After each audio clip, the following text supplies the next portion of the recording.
Okay. I just found out, I have a lot of friends here, but I just found out there's a group of people from my hometown of Hudson, New York here that came, and I'm happy to know that they're there, and also a contingent from Holy Apostles Seminary, which is my alma mater from Connecticut.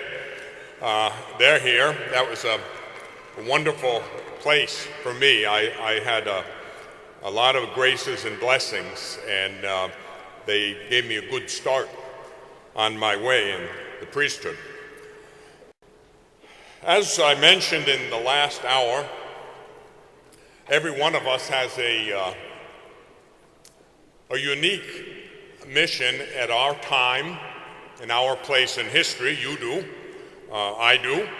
And one thing that I want to assure you of is the reality of that fact. Now sometimes, and I suffer from this myself, and I have no reason to. This is what I do, and I've done it for almost 20 years now. I see the response, and I still have a hard time interiorizing, or I believe it, but I can't really feel it, that I'm actually making a difference or doing something that's important. And so I can only imagine that sometimes you must wonder about, well, what am I doing in life? Am I making any difference? Is my mission or my vocation of any importance in the overall scheme of things? Yes. Yes, it is. It is of enormous importance. I'm going to try to convey to you, one of the inherent difficulties that speakers or preachers have is that we have a very limited period of time to try to at least say something. You definitely can't say everything, but you want to try to at least say something. And if one thought, one theme, one truth, one reality can be conveyed, if you can get that, that's enough. Sometimes that can be a life-changing thing, a life-changing thought, principle, truth, and so forth. So let me assure you, and please believe me, no matter where you are in life right now, you might be at a low point in your life. And I had a lot of low points in my life, and don't think for a minute I don't continue to have them. Believe me, the fat lady didn't sing yet, as they say. It's not over. I mean, it's not over till it's over. And in the course of a war, there are many battles. You win some, and you lose some.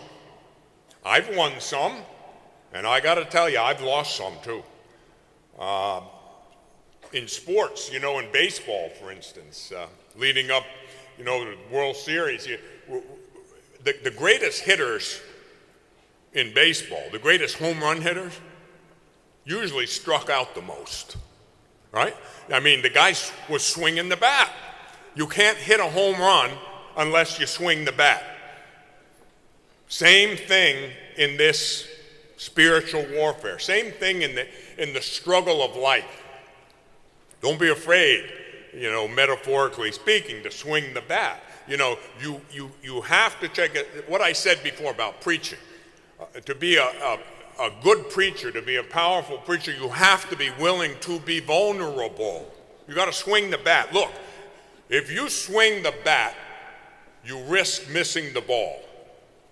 You swing the bat, you risk striking out. And the guys who hit the most home runs struck out the most. They were swinging the bat. That's the lesson for us.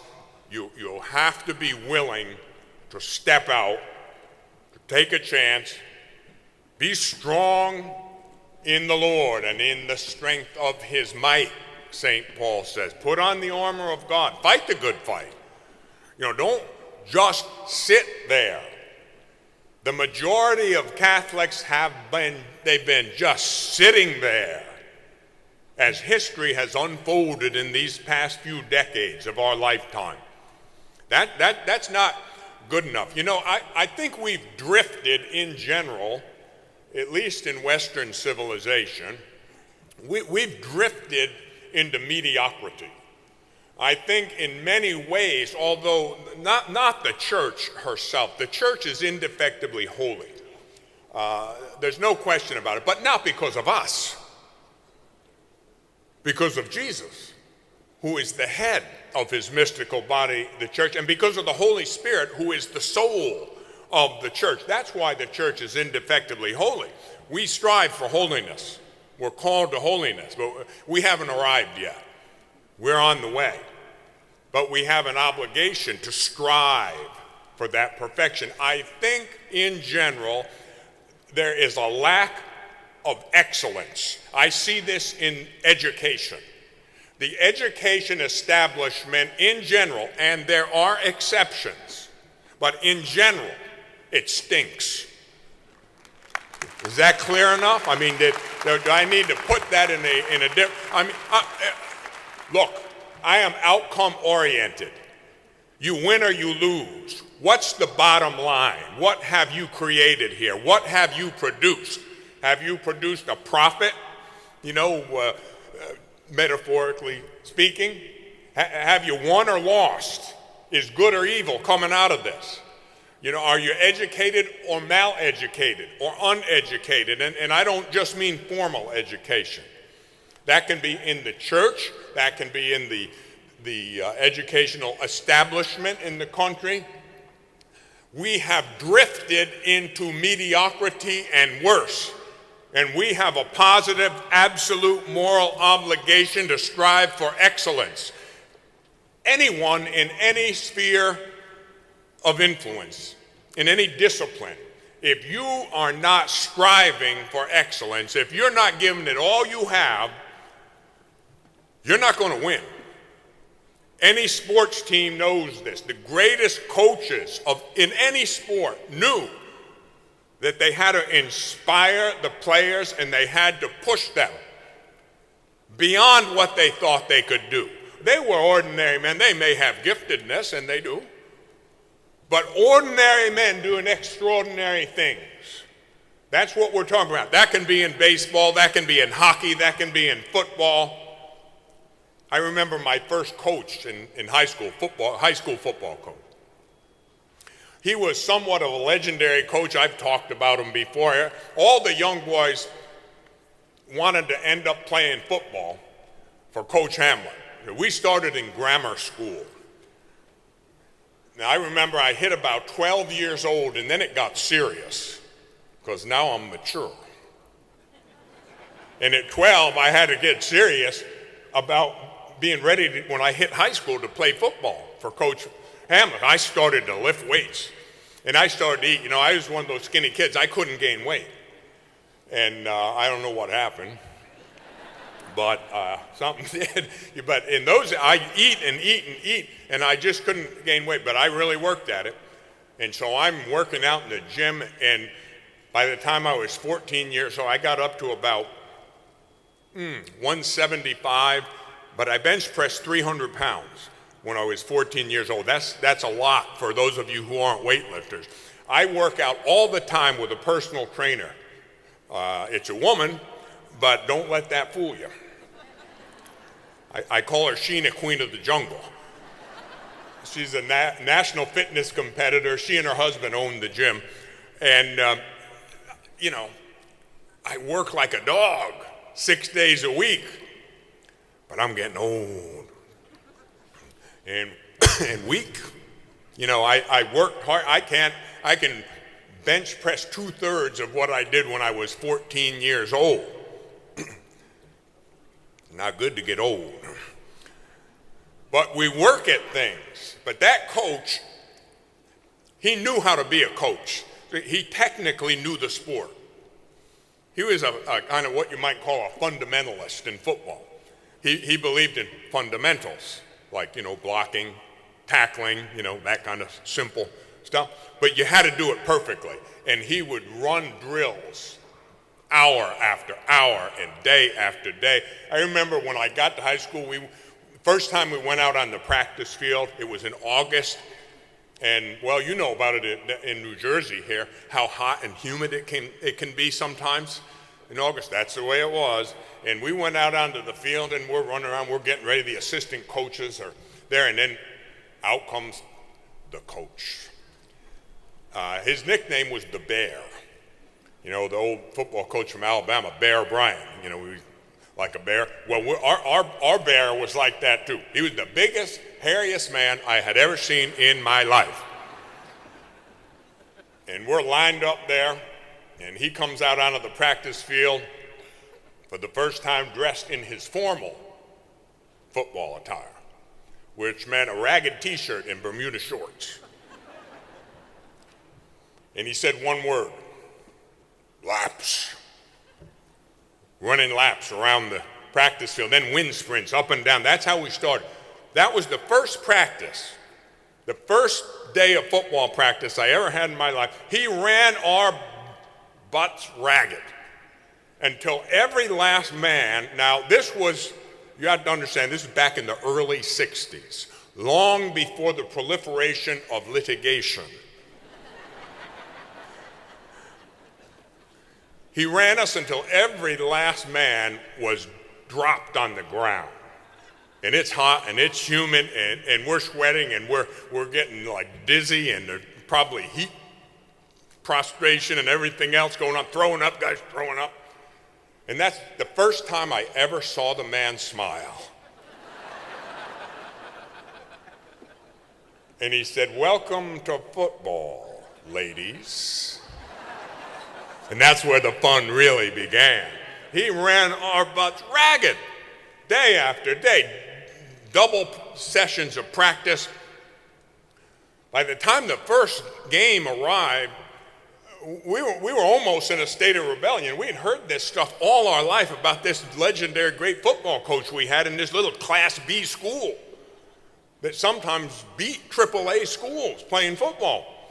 And everybody knew it was because of the coach, because it didn't happen just once by accident. But now we're beginning to wonder about that. He's killing us. He's inhumane.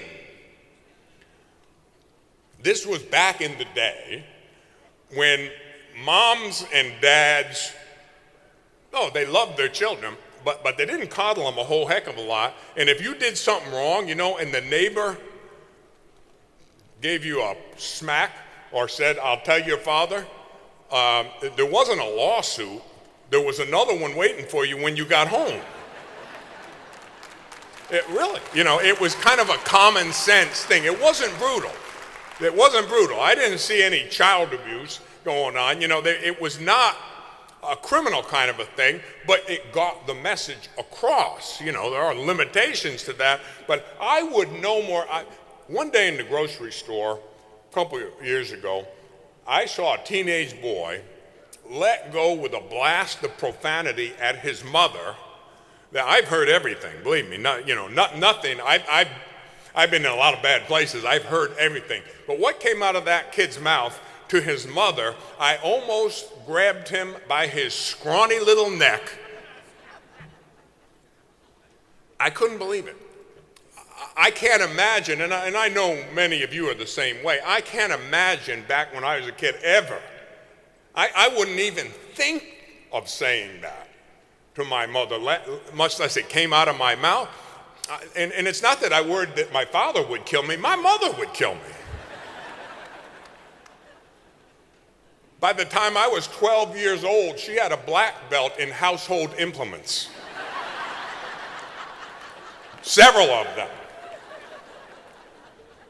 In the martial arts movie, you see them, they fight with nunchucks and things like that. My mother used toilet plungers, brooms. Man, you name it, she could kick some butt with it. And she wasn't afraid to do it. But we got formed that way. And every one of us has that unique, precious, unrepeatable place on the battle line. I've often thought about mine. I know mine is different. Believe me, God keeps me pretty humble. Sometimes I wish, I really do, I'm telling you some secrets here. This is in my book that'll be coming out at least by next year. I have never been given the grace or the gift to be able to interiorize what I do, or to have a sense of accomplishment, pride. And some of that's good. I don't mean a bad kind of pride, but like a sense like you're doing something. It's like a dream. I believe it, I see it, I go through it, I hear what people say, but somehow it's like a desert. You know, in spiritual theology, we talk about that, a dark night of the soul, or a desert. Absolutely nothing. Sometimes I wish I had something to keep me going like that. But then I'll come to an event. I don't do many events like this anymore. I used to do 40 a year for several years. And this year, this is my last one this year, and I've only done 6 this year, but they're much bigger than they used to be. But God has dealt with me through the years, like he does with all of us, in a personal kind of a way. He knows what we understand. You know, he knows our experience. Now, if I had a history of being a ballet dancer, he'd deal with me in a certain way and transmit things to me so I could understand it. But, you know, I played football. I was a boxer. Went in the Army when I was 18, just turning 19 during the Vietnam era. I understand that way. You know, I'm from New York, not much different than New Jersey, but don't tell the people in New York that.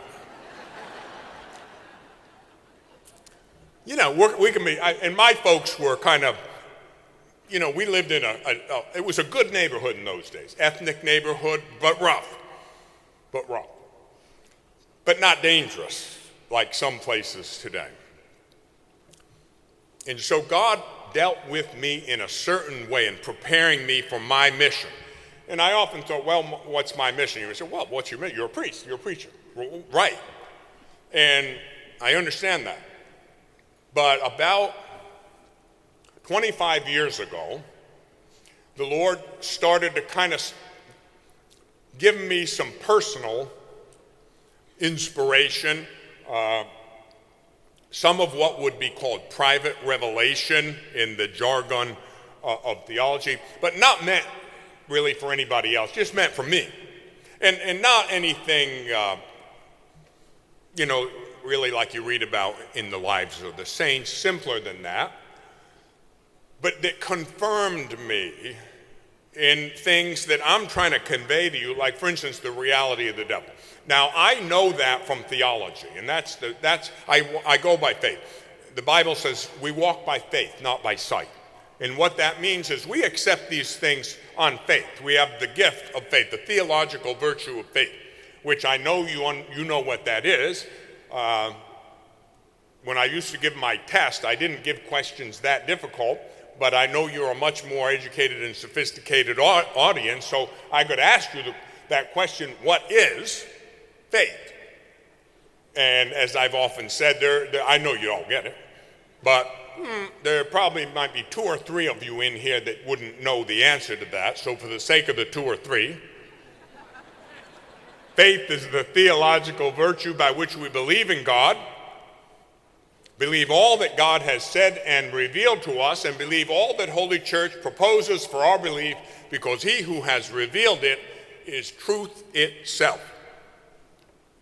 That's faith. And so we walk by faith, not because it feels good, not because we think so. By an act of faith, we give the assent of faith to what the church teaches. As I said in the last hour, that is the beginning. That's the only way you can effectively be a warrior in this spiritual combat. You must be obedient to legitimate authority, church authority, even government authority, when it is not immoral. Okay? When it is not immoral. So that's where you got to start. That's number one. My job, the Lord showed me years ago, and he did it in ordinary ways and extraordinary ways too, and actually he did it again last night. I had a strange night last night. I'll share this with you.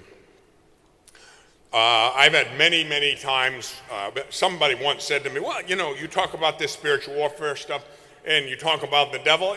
How do you know the devil's real? You ever seen him? Now, I've already told you I don't care who thinks I'm crazy because a bunch of them already think that, so I don't care. Yes, many times in my face, and I'm no saint. This happened, I mentioned St. John Vianney. You don't have to be a canonizable saint to have head-to-head combat in ordinary ways and sometimes extraordinary ways too. But the Lord showed me my mission is military in a sense. I understand that. Okay, somebody else, he could explain it in a different way based upon their experiences and their disposition, their understanding. But me, I understand that. This happened again last night. All night long, I had a dream last night that was so vivid, so bright, so unforgettable that if I live 100 more years, I will remember it as well as I do right now. That's one of the identifying characteristics, by the way, of something that's an authentically spiritual gift. But those things can come from our own imagination, and most of them do. Or they can come from the devil. Or they can come from God. The way you frequently can discern these things is, what did it result in? Did it humble you? Did it increase your love of God? Your devotion and dedication to your vocation, your mission? Did it make you want to repent intensely of your sins? By the fruits, you can discern the origin of some of these things. Many times this theme has come to me in ordinary ways and extraordinary, but last night, all night long, I'll tell you about it. I vividly was in a place I could see a village, and I went down into that village,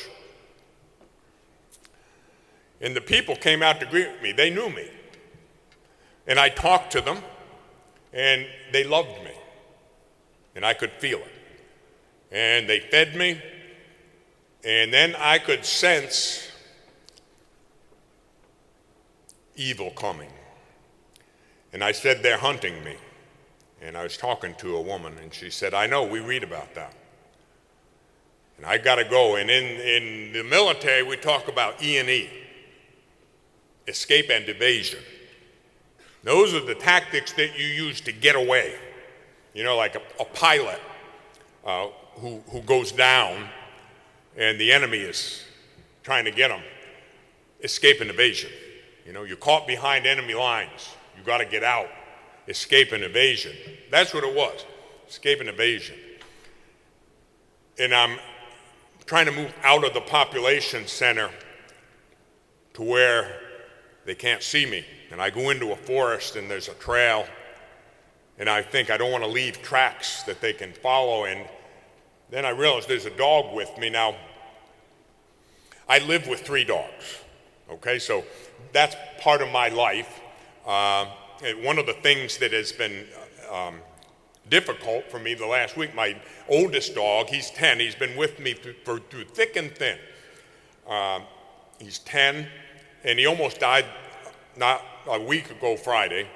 I took him in the house, and he just laid under my desk, and he wouldn't get up. And I knew right away something was very wrong, and he couldn't walk. I picked him up, put him in the truck, took him to the vet. Long story short, he almost bled to death internally, and was misdiagnosed, but I went to another one 2 days later. He survived, and he had emergency surgery to remove his spleen, and now I got to wait for the report from the lab if it was cancer or not. But 2 of my girls that travel with us stayed home to take care of him.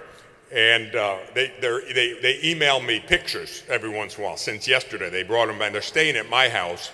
And the first picture is he's got a big bandage where the incision is and a Band-Aid thing around his paw where they put the IV thing.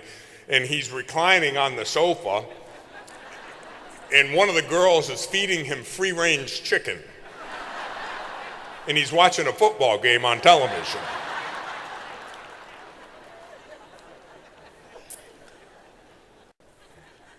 So he has it pretty good right now, and he's doing okay. But, one of the things, the reason I mentioned one of the things is God deals with us according to what we understand, our experience. I live with these dogs. I've gone through all kinds of hell in the past many years, but that old dog, he was always there. He's the one who went for a walk with me. He's the one who sat down on the sofa with me and put his head on my lap, and I'm very close to them. And so in this last night, this dream, there's this dog now. Of course, I've been thinking of the dog that was sick. Now here's this dog, and we're running, and the enemy is pursuing us. And we're floating over the ground. We're not leaving any tracks. And the more I ran, the stronger I got. And I didn't get tired. And it was as if the dog had intelligence and he could think, and he ran, and the more he ran, the stronger he got. And age wasn't a factor, and infirmity wasn't a factor, and sickness wasn't a factor, and bad vision and bad hearing and all those other things, they weren't a factor. The more we ran, the stronger we got. But the enemy was coming. And we come into another town. The people came out to greet us. And I talked to the people, and they loved me. And they fed me, and then I sensed it. They know I'm here. And we went off, and they were on our trail. And we ran through the forest, and we ran up the mountains. And the more we ran, the stronger we got. And we didn't get tired, the dog and me. But the enemy, they were after us. And after a while, I realized I was running through time and space. And I ran through a place and saw Nazis, soldiers. And I had to get through without getting recognized. And there was one of the worst of them, Goebbels, said, "You're going the wrong way." And he was very angry. "You're going the wrong way." And I didn't say anything, and they laughed and went off, and I escaped. And the dog and I, we ran. And the more we ran, the stronger we got, and we didn't get tired. But the enemy was following us. And after a while, realizing having run through time and space, I ran through Cambodia with Pol Pot and several other evil regimes throughout history. And I finally realized that I can keep on running forever. And we have been running forever, and the more we run, the stronger we get. But the enemy's behind us, and the more they run, the weaker they get. And we don't get tired, but they do.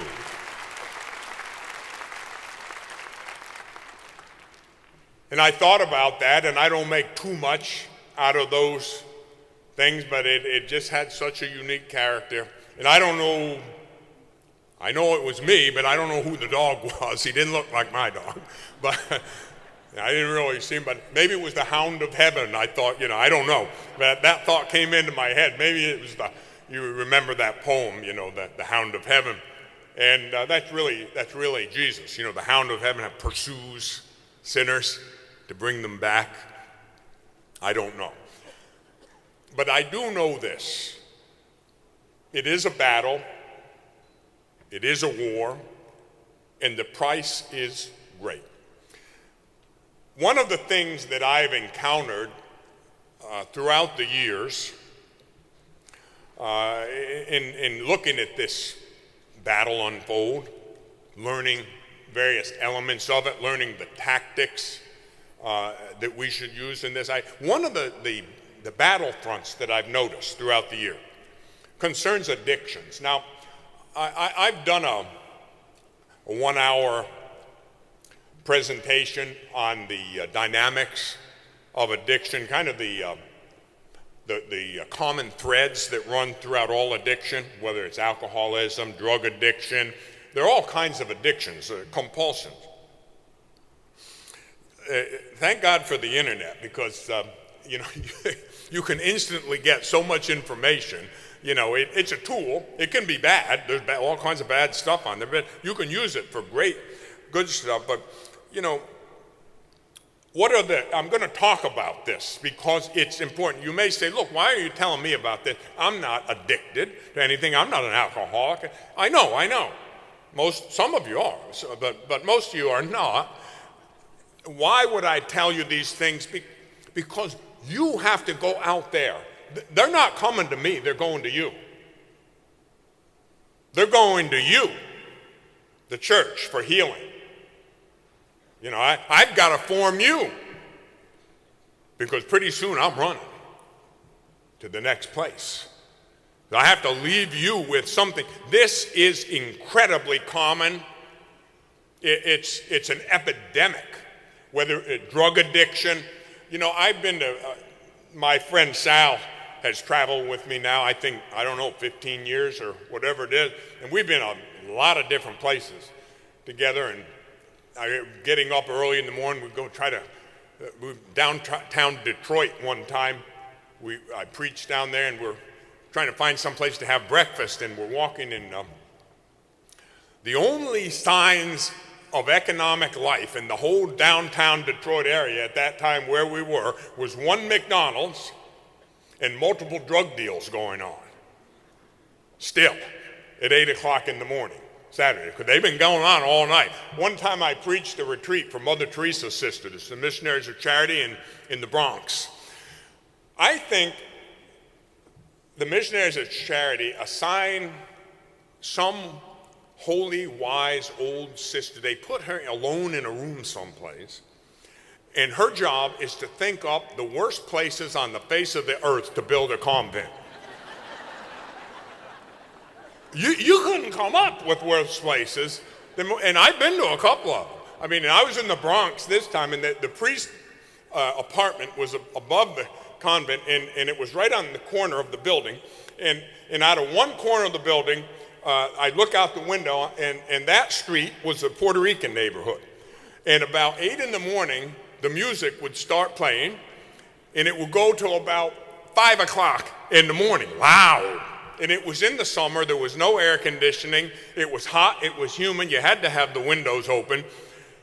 And then on the other side of the building, if I looked out those windows, was the black section of the neighborhood. And then that music would start up 8 o'clock in the morning, and that would go on most of the night. And the noise coming from every direction was amazing. And I'd sit there and I would watch the nature of the drug deals going on in each neighborhood. Over here, it took place on a playground. I could see it. I'm up there, I said, this would be a great place for a cop to sit. In Tijuana, one of the epicenters of the drug trade with the Mexican cartels. I did another retreat for the Missionaries of Charity at their convent down in Tijuana for all the superiors in Mexico, Central and South America. They picked me up in San Diego, drove me, it's a short distance. It was like Fort Apache. Big adobe, thick adobe walls, like a fort, like in the cowboy movies, barbed wire, concertina wire strung across the top of the walls, and a big, thick wooden door. And they had a big gong for the sisters to open the door from inside, and then you could drive the car into the courtyard. So I got there the first day. I'm there, and this is what I'm telling you. This is all the result of this curse of addiction.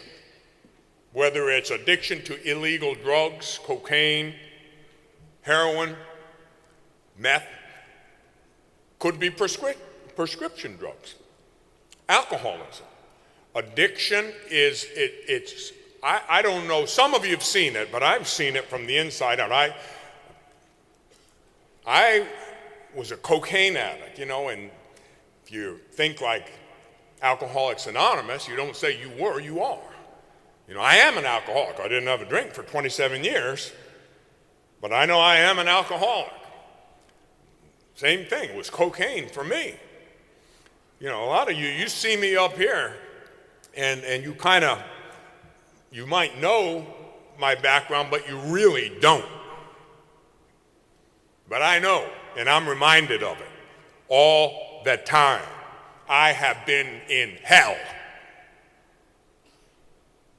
and back. So that first day I'm in Tijuana and I'm waiting to have lunch and I'm saying the rosary out in the garden, and I hear screams and shouts on the street outside the walls. Gong, sister runs across the courtyard, big gate opens, woman comes in with her ear in her hand. Had a fight with her boyfriend and he cut it off with a straight razor. Sister takes her in the back in a shed and sews her ear back on. Sister happened to be a nurse who had some surgical training. Next day, same thing. Yeah, shots right in the street outside the wall. Shouting, screaming. Gong, sister runs across the courtyard, opens the gate, guy walks in, falls dead, shot to death. Last day, flurry of activity.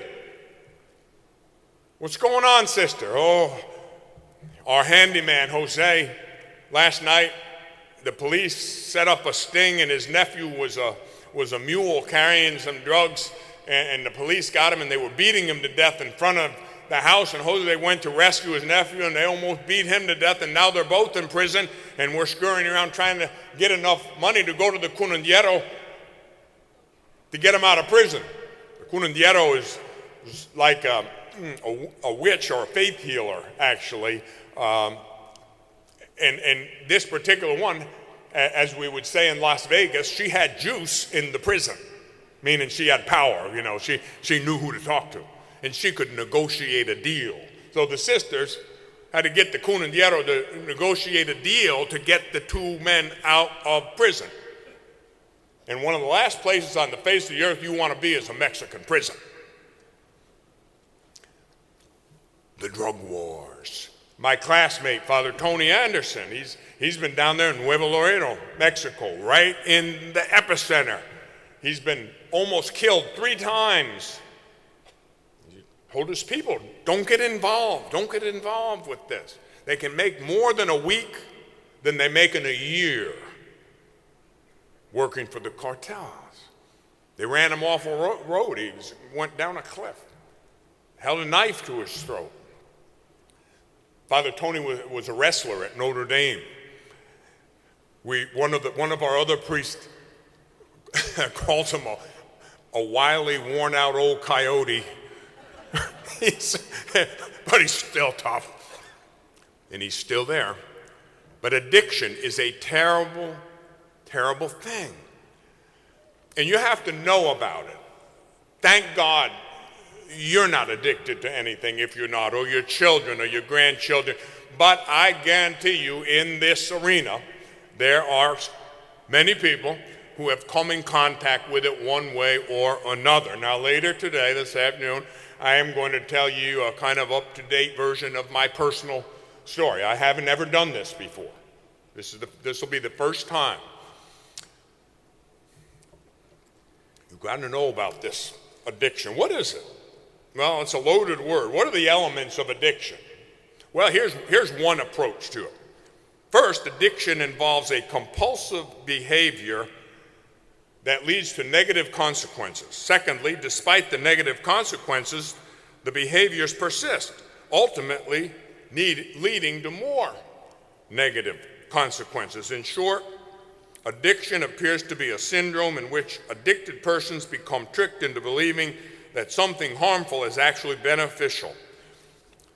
Another approach experts say is addiction is the opposite of maturity. Addiction is immaturity, the height of immaturity. Why? Because the addictive behavior, whether it's getting drunk with alcoholics or getting high with cocaine or heroin or whatever it is, what you are seeking is a short-term solution to a long-term problem. What you are seeking is immediate gratification to take the pain away, even for a little bit. And even if you're not conscious of that pain, it's there. It may be psychological pain from a rough childhood or a bad family situation or abuse of some kind. It can be all kinds of things. Broken families, you know. More than 50% of marriages end in divorce, including Catholic marriages, unfortunately. The negative consequences of that magnify themselves. The children suffer, the parents suffer, and the drug trade flourishes.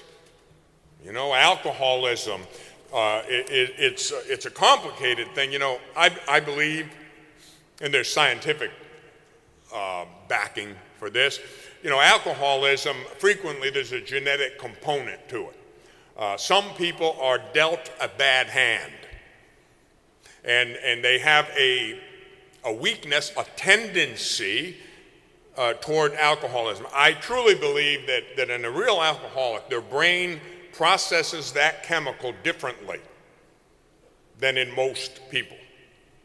It's different. That's not an excuse, by the way. That's an explanation.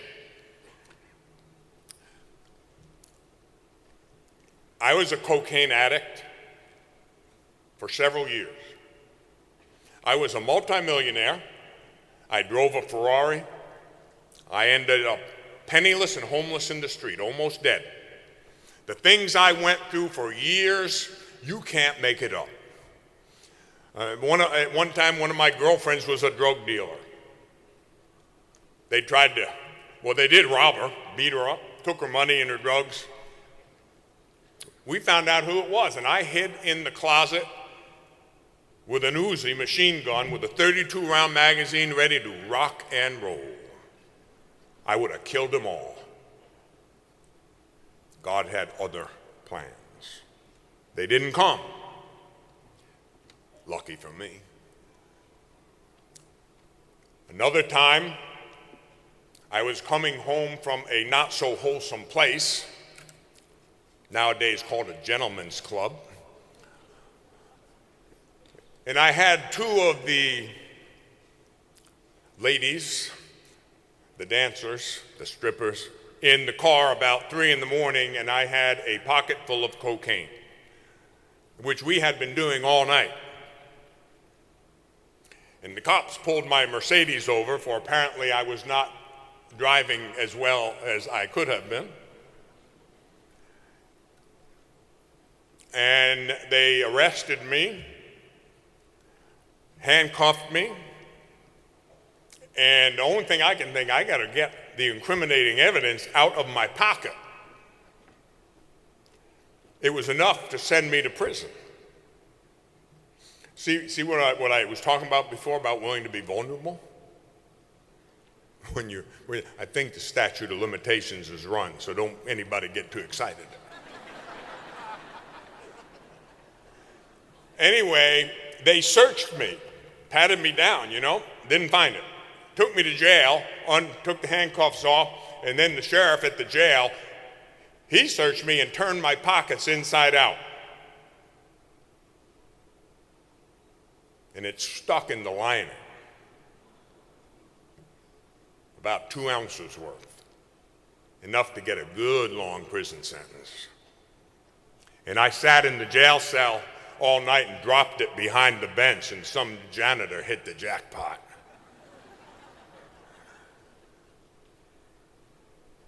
I could tell you stories day after day about the things that I went through, and another time I'll tell one more.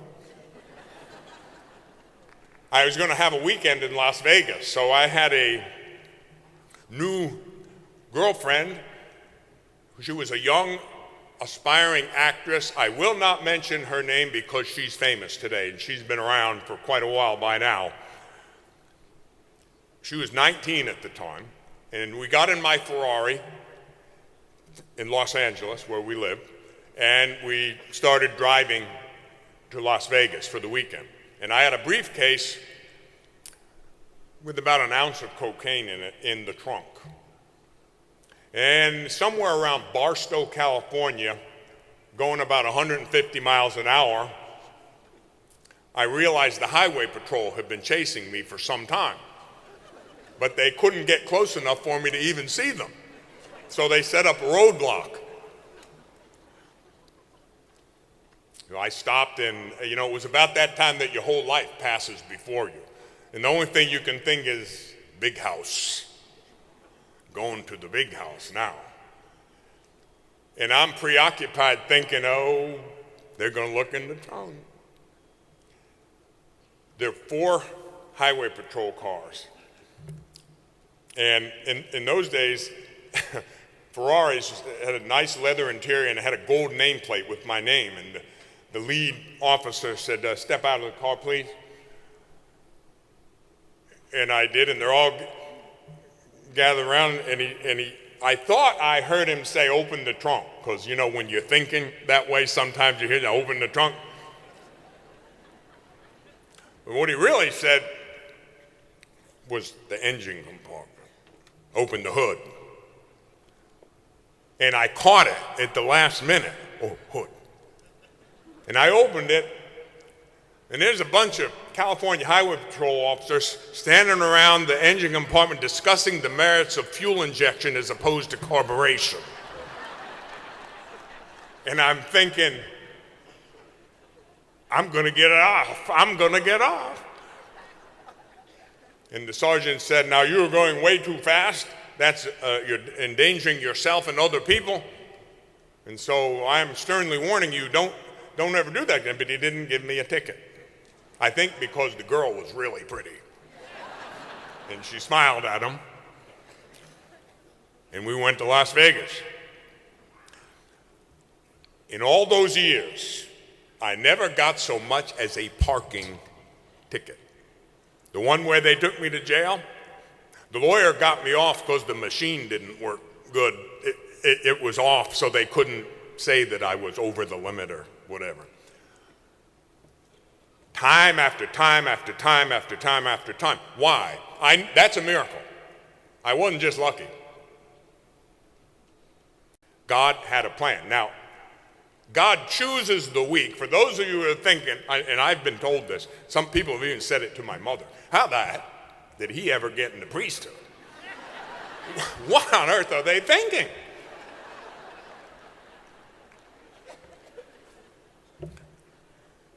God chooses the weak and makes them strong in bearing witness to him.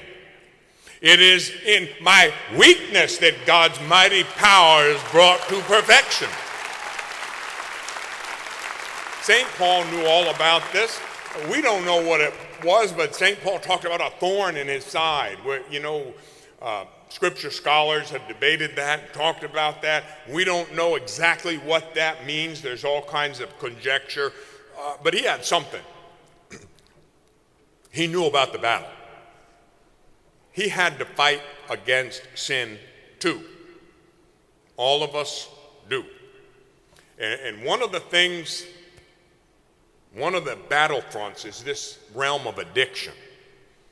You need to know about this because, as a soldier in God's army, sooner or later, somebody's going to come to you that's an alcoholic, a drug addict, and when they come to you, and you don't have to preach to them, and you don't have to go after them. God doesn't have that many friends. St. Teresa of Avila used to say, isn't it a pity Jesus has so few friends? And so he has you. And down the block, there might be an alcoholic who's progressed to the point where They're just going to die. They can't take it anymore. They've lost everything.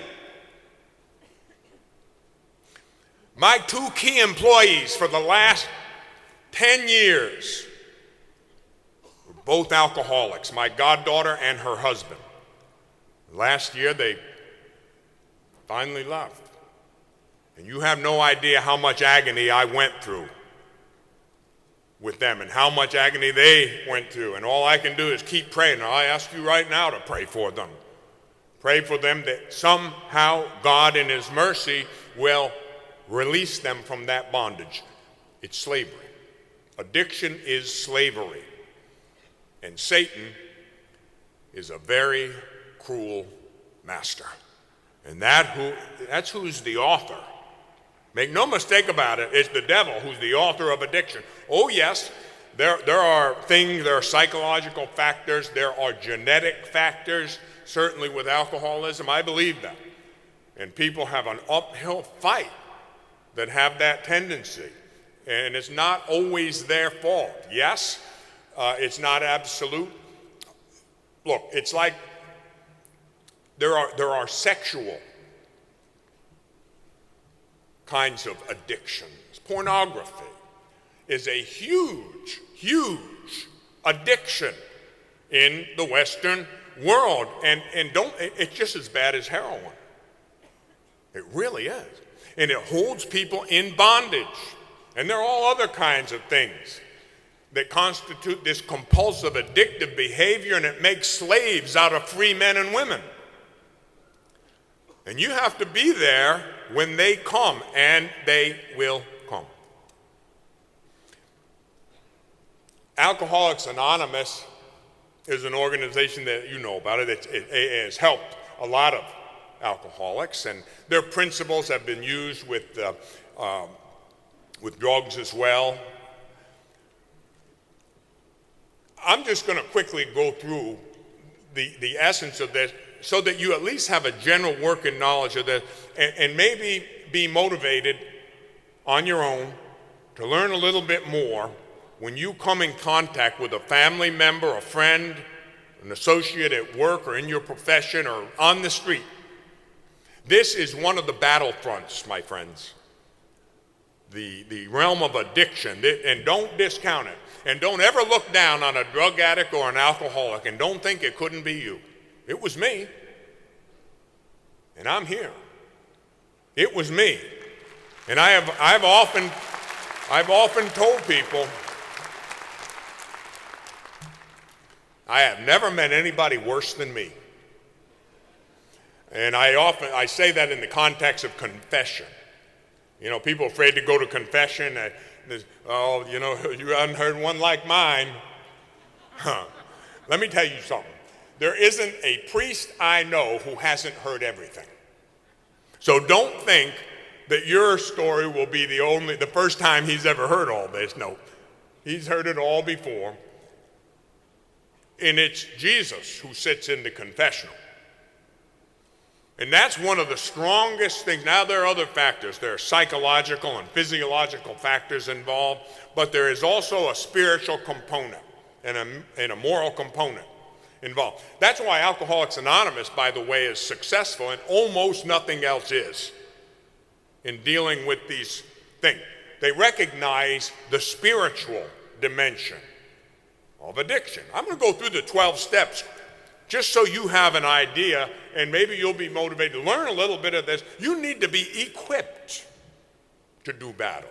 You need to be equipped to help your brothers or your sisters. Never look down on anybody. I was that addict in the street. I was homeless in the streets of Los Angeles with the clothes on my back and not a penny in my pocket. I had no hope.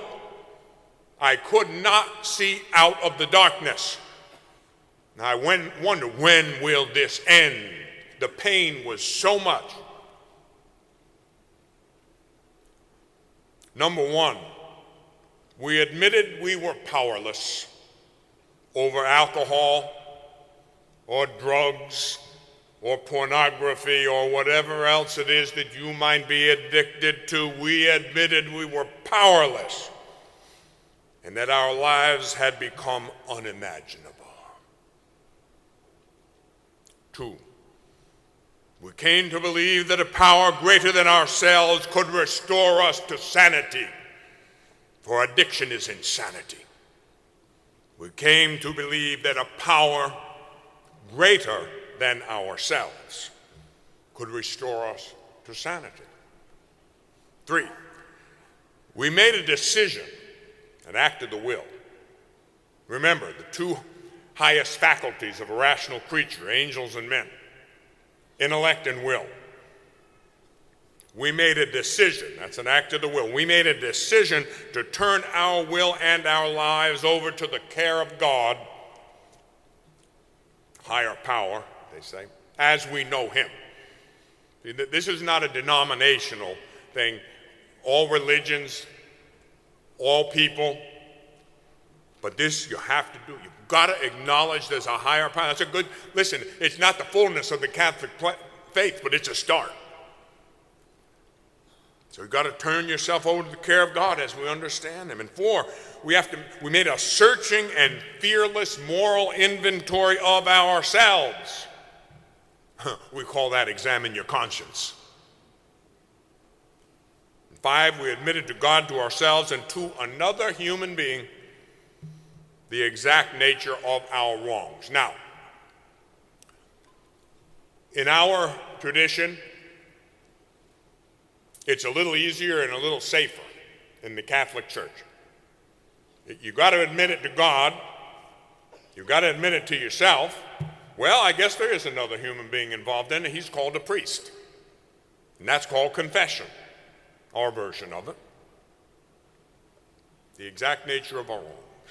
You have to be willing to acknowledge that if you're in a state of denial, nothing can happen. 6, we were entirely ready to have God remove all these defects of character. Now, AA acknowledges that alcoholism is like an illness, but they're calling it defects of character. We're willing to have God remove these defects of character. 7, we humbly, note the word, we humbly asked him, God, to remove our shortcomings. 8, we made a list of all persons we had harmed and became willing to make amends to them all. 9, we made direct amends to such people wherever possible, except when to do so would injure them or others. And 10, we continued to take a personal inventory, and when we were wrong, promptly admitted it. 11, we sought through prayer and meditation. This is AA, the 12 steps of AA. 11, we sought through prayer and meditation to improve our conscious contact with God as we understood him, praying only for knowledge of his will for us and the power to carry that out. And finally, 12, having had a spiritual awakening as the result of these steps, we tried to carry this message to alcoholics, or you might say to cocaine addicts or heroin addicts or pornography addicts or whatever the addict is, and to practice these principles in all of our affairs. One of the most dangerous battlefronts is this battlefront of addiction, and I went through this for you simply to make you aware of it if you're not aware of it, and so that you will take steps to equip yourself to be useful to the millions and millions and millions of brothers and sisters who suffer from this cruel slavery of alcoholism or drug addiction. Jesus came to set the captives free. And if he frees you,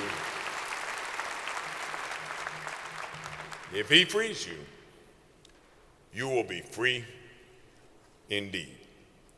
God love you.